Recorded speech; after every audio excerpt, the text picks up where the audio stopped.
Did you shoot the president? I didn't shoot anybody, no, sir. They have taken me in. Stand back. Is there anything you want to say in your defense?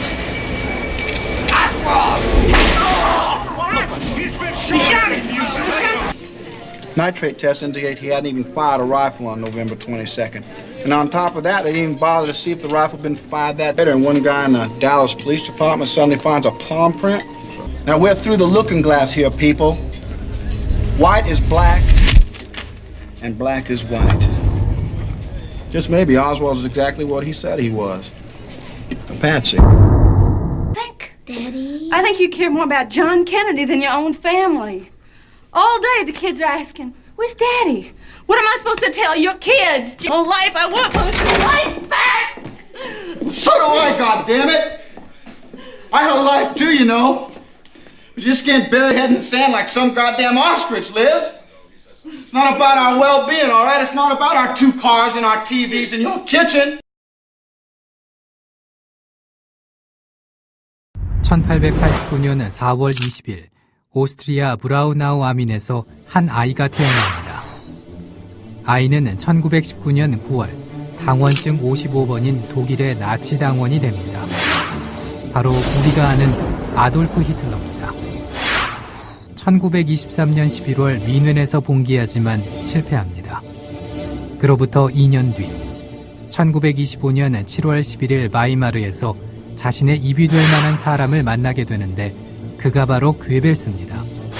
괴벨스는 대중에게 더 침투하기 위해서 언론을 장악해야 한다는 의견을 내세우며 전 국민에게 라디오를 보급하고 전쟁을 위한 선동을 시작합니다. 그의 말 99가지의 거짓과 하나의 진실을 적절히 배합하면 100%의 거짓보다 더 큰 효과를 낸다를 실천하기 위해서였습니다. 그리고 1939년 폴란드를 침략. 명분은 폴란드가 독일 소수민족에게 끔찍한 만행을 저질렀으며 그것을 벌하기 위해 침공한 것이라고 호도했습니다. 국민들은 그의 말을 믿고 전쟁을 찬성해 끔찍한 2차 대전의 시발점이 됐습니다. 그 거짓에 힘을 실어준 것은 언론이었고 의심 없이 아니 의심이 있어도 무시하며 그의 말을 퍼뜨려준 것도 언론이었습니다. 그리고 또 한 사람, 구소련 독재와 국정을 일삼은 서기장 스탈린. 그는 레닌이 하던 정보 보도의 독점권과 여론 형성의 독점권을 더 엄격히 해 집권 시기의 독재와 테러 행위, 집권 전의 강도 행위들을 혁명을 위한 일들로 미화하기 시작합니다. 통치 기간 중 자신을 반대하는 사람을 숙청합니다. 전체 인구의 8분의 1에 해당하는 약 2천만 명의 소련인을 총살하고 수십만 명의 폴란드인, 루마니아인 등을 죽였습니다. 옹호자들은 사람은 죽었지만 경제를 발전시켰다며 옹호하고 있습니다. 그리고 현재 140%의 지지율을 받은 러시아의 대통령 푸틴이 그의 우상화를 다시 준비하고 있습니다. 그들은 언론을 장악해 한때의 달콤함을 느꼈지만 결코 역사와 진실에 이기지 못했습니다.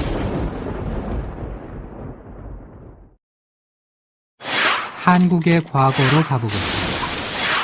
이 사람들을 아십니까? 농상공부 대신 권중현,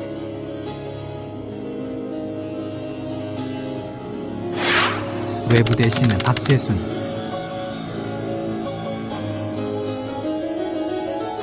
내부 대신 이지용,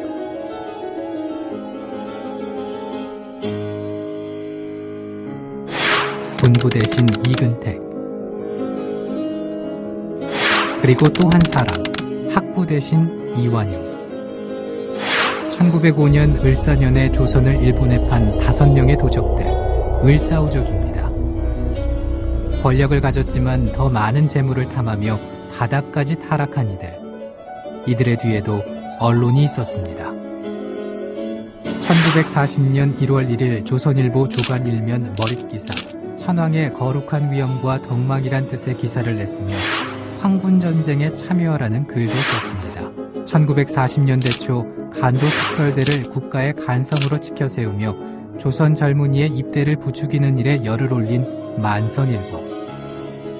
1943년 11월 18일자 일면, 학생 지원 마감 2일 전 윤치호의 총 출진하라가 실린 매일신보. 조선 통치 이찬 다하려.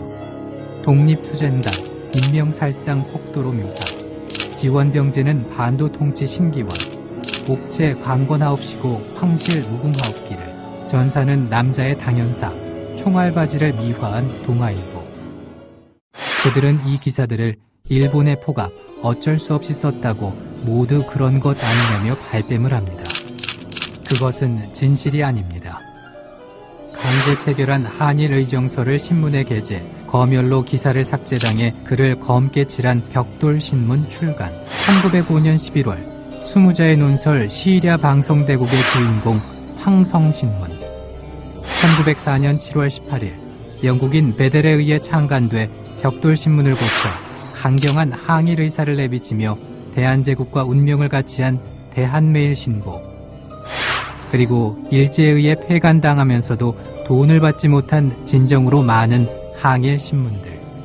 독립을 맞으며 살아나지 못하고 누군가의 언론 조작에 동원된 친일 신문만이 대부분 살아남았습니다. 언론의 중요성은 정치적인 이유만이 아닙니다. 역사에도 그 중요성이 존재합니다. 하와이는 1795년 카메하메하 1세에 의해 왕정이 시작됩니다. 하지만 탐욕에 눈먼 관료들과 언론의 부재로 인해서 미국과 불평등한 무역 조약을 맺고 거기에 이득을 본 일부 부유층이 미국 상인들과 쿠데타를 일으킵니다. 쿠데타의 성공에 1893년 하와이는 공화국으로 바뀌지만 초대 대통령인 샌포드 돌이 더 큰 이익을 노리며 미합 중국 가입을 선언해 100년도 안 되는 짧은 역사를 뒤로하고 멸망하고 맙니다. 가까운 일본에는 류쿠국이 있었습니다. 군대도 있었고 평화로운 나라였습니다. 하지만 메이지 시대 일본의 해적인 사스마번에 의해 멸망, 오키나와가 되며 아픈 역사를 맞게 됩니다.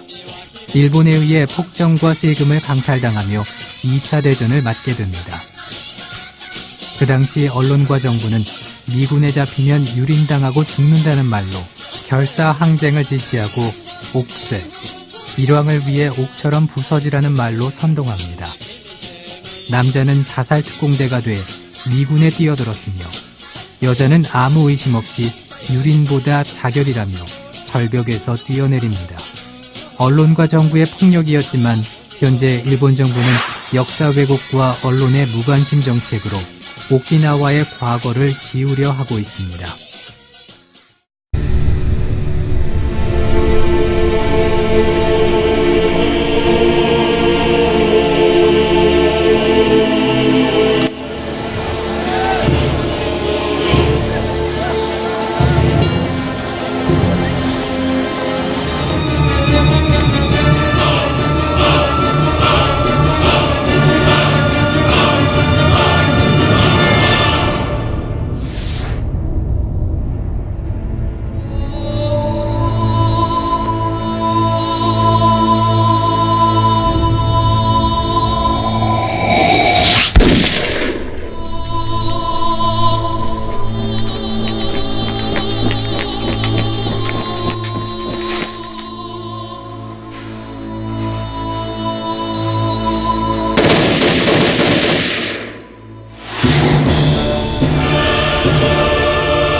현재 우리 안에서 잘못된 말을 하는 언론과 그들이 만들고자 하는 세상이 이런 것은 아닐까요?